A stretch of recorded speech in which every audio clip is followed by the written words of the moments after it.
My name is Rachel, I'm 32, and my own parents chose a party over my grief the day my husband died.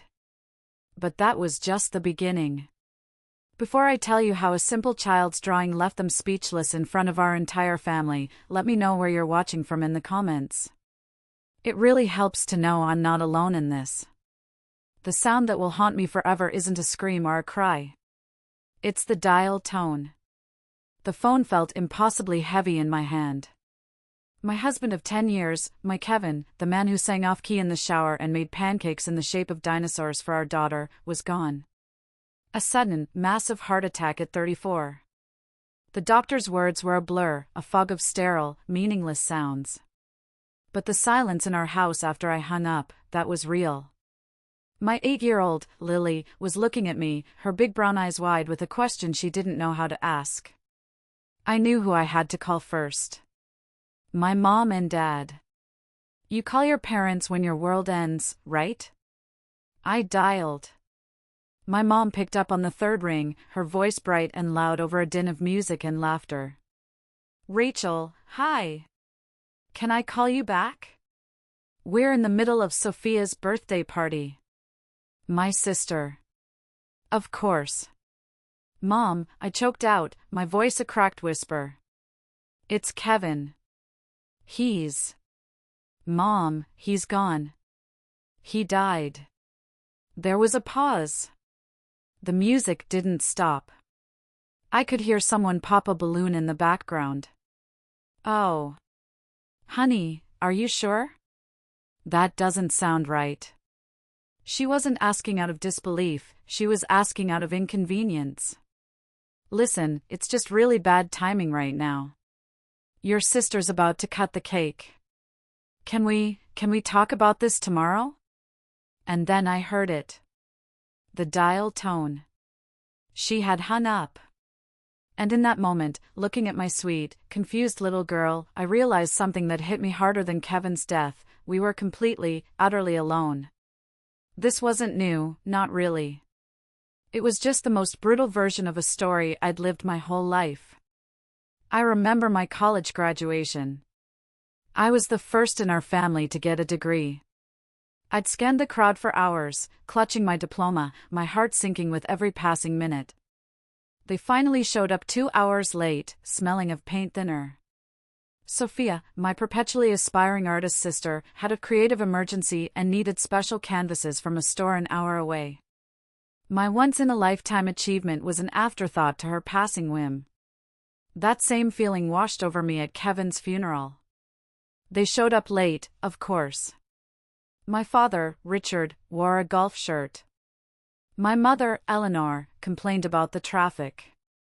They gave me a brief, awkward, one-armed hug and then stood in the back, checking their phones. The contrast was staggering. Kevin's brother, Marcus, had been at my house within an hour of the call. He didn't say much. He just made coffee, answered the door, and hugged Lily, telling her a story about the time he and her daddy tried to build a kite that ended up stuck in a tree for a month. He was a solid, comforting presence in the swirling chaos. He was family. My own parents were just relatives. At that moment, I thought their coldness was the worst of it. I was so wrong. The worst was yet to come. 3 days after we buried the love of my life, my doorbell rang. It was them. Richard and Eleanor, with practiced, somber faces. They brought a grocery store pie. We thought you could use this, my mother said, pushing it into my hands. They sat on the couch that Kevin and I had picked out together, and for a few minutes, they played the part of concerned parents. Then, my dad cleared his throat. Rachel, he started, leaning forward. We know this is a difficult time. But we need to be practical. We need to talk about Kevin's life insurance. I just stared at him. The pie felt like a lead weight in my hands. It's a substantial amount, we assume, my mother added, her voice smooth as silk. And we feel it's only fair that you give us 50%. I think my heart actually stopped. I couldn't form words. My father continued, as if this was the most reasonable request in the world.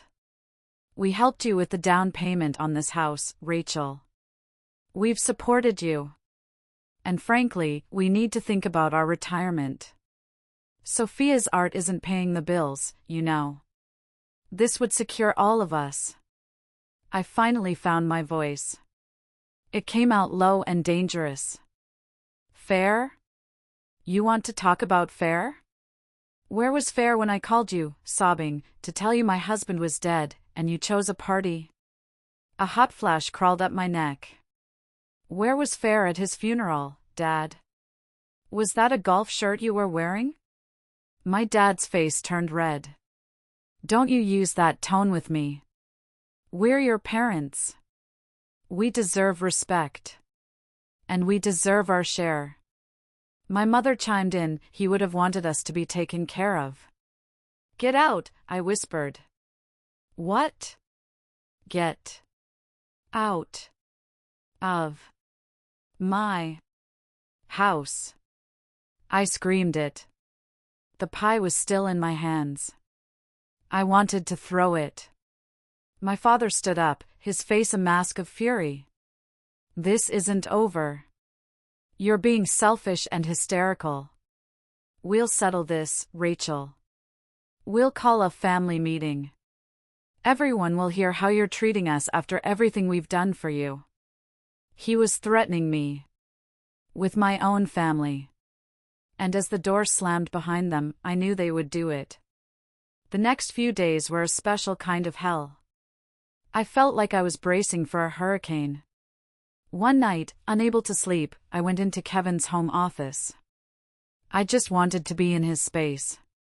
I opened his filing cabinet, and my fingers brushed against a thick folder, neatly labeled, "For Rachel, in case of emergency."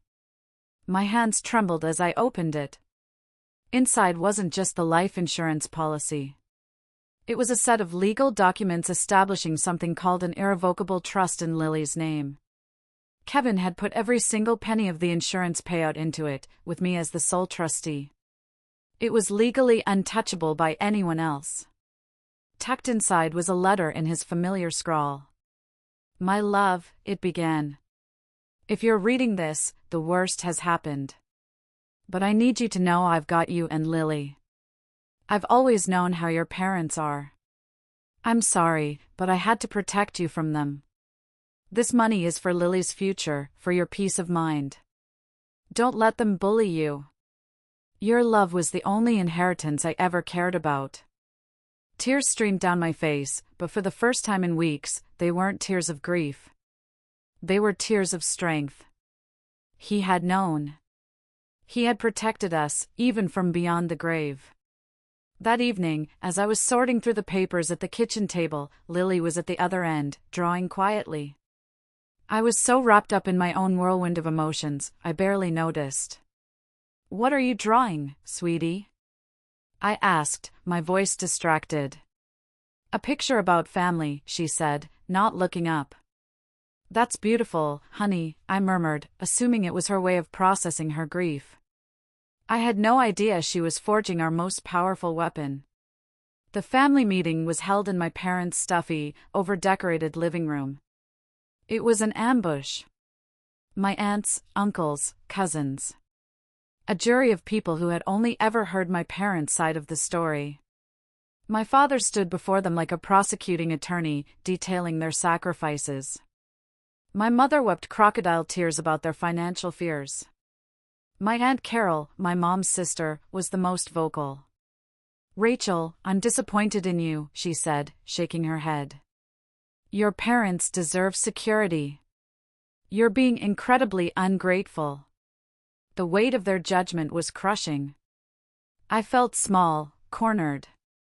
I opened my mouth to defend myself, to tell them about the trust, but the words wouldn't come. And then, Lily, who had been sitting quietly in the corner, stood up. She walked past me, clutching a folded piece of drawing paper. She walked right up to my father and my mother, who were sitting together on their love seat. I drew this for you, she said, her voice clear as a bell. So you'd remember. She placed the drawing on the coffee table in front of them. My dad scoffed. "What is this nonsense?" he grumbled, picking it up. He unfolded it. The room fell silent. It was a child's drawing, simple and brutal in its honesty. On the left side, a smiling stick figure Daddy, Mommy, and Lily were holding hands under a big, bright yellow sun.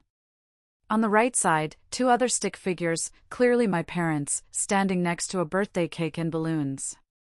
A little ways away from them, tiny figures of Mommy and Lily stood alone, under a big, scribbled black rain cloud, with blue crayon tears running down their faces. My father just stared at it. His hand, the one holding the paper, began to shake.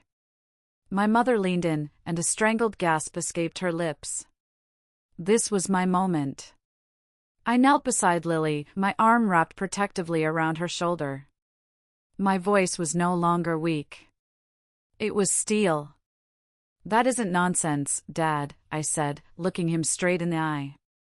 "That is the truth. She's showing you. She's showing all of you where you were when our world fell apart."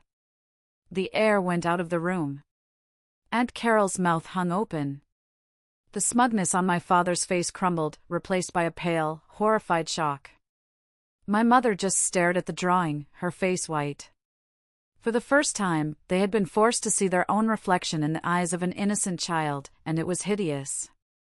"This meeting is over," I said, my voice calm.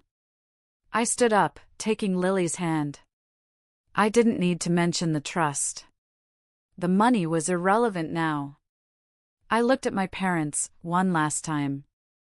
The problem was never about money. And I don't think it will ever be about you again. We walked out of that house, leaving the ruins of their self-righteousness behind us. The door clicking shut was the most satisfying sound I'd ever heard. 3 months have passed since that day. Lily and I moved. We're in a smaller, brighter apartment that feels more like home than that big house ever did. We've built a new kind of family. Marcus comes over for dinner every Sunday. My best friend from college helps me with Lily when I need to work. I started my own freelance project management business, and for the first time, I feel completely in control of my own life. A few weeks ago, I got a voicemail. It was my mother. Her voice was hesitant, fragile. There was no apology, no demand. Just a question. "Lily, is she okay?" I listened to it once, and then I deleted it. I wasn't angry anymore. I just felt nothing. My priority was my own peace, my daughter's happiness. The door to my parents is closed. Maybe it's not locked forever, but I'm the only one with the key.